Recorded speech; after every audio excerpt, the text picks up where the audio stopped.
What is the intuitive geometry behind KNN regression? Imagine you're trying to guess the temperature outside today. Instead of using complicated formulas, what if you just looked around at the nearby days and took an average? That's kind of how K-nearest neighbors regression works. It's a simple idea but has a neat geometric way of understanding how it makes predictions. Think of all your data points as dots scattered across a space defined by the features you care about. If you have two features, like size and age, you can imagine this as a map with dots spread out in a two-dimensional plane. Each dot represents a data point with a known value, like the house price or the temperature. When you want to predict a new point, you look for the closest dots to that point. To find these neighbors, the algorithm measures the straight-line distance between points, which is called Euclidean distance. The smaller the distance, the more similar the points are in the feature space. The number of neighbors you consider is called K, and it can be any number you choose. Now picture drawing circles around your new point, each expanding until they include K data points. These circles are like neighborhoods. The size of these neighborhoods depends on how close your neighbors are and how many you want to include. The smaller the K, the more local your prediction is, and the larger the K, the more it smooths out the details. Once you find those K neighbors, you average their target values. If you are estimating house prices, you take the average price of those nearby houses. This average becomes your prediction for the new house.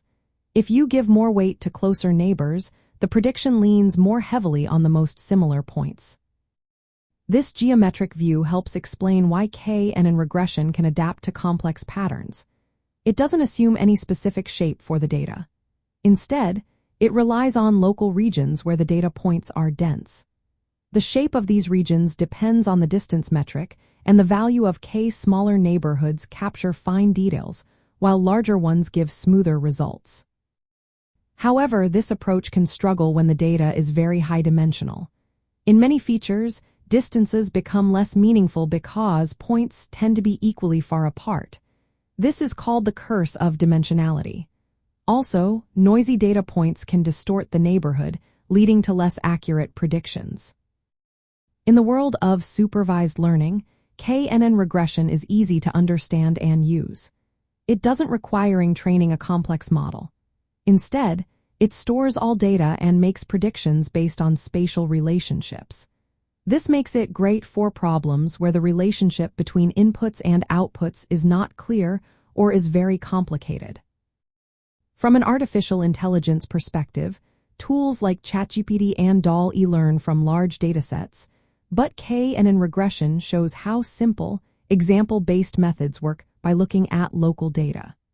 It's a reminder that sometimes, understanding the geometry of data can give us powerful insights into how algorithms make decisions.